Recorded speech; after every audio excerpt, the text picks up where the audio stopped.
Huwag mo iwan ang sweetie pie mo pag mag-isa. Try mo itong 5-minute trick. Hello, my name is Miss Suzanne. Hindi po ako vet, but I've been an animal welfare advocate for almost 25 years.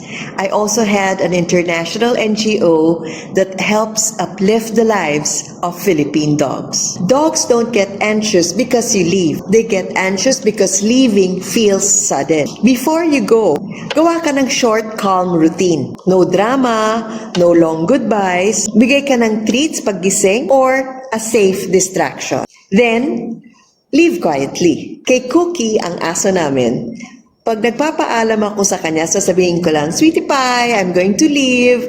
Babalik ako agad, I'll be coming back. Then, hindi siya magwawala.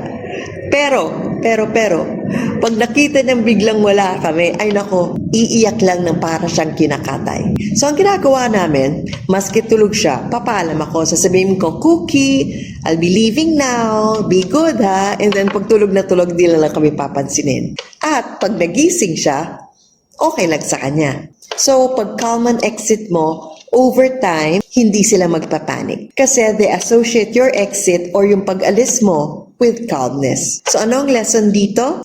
Confidence is built in small moments. Share this tip with dog parents struggling with separation anxiety.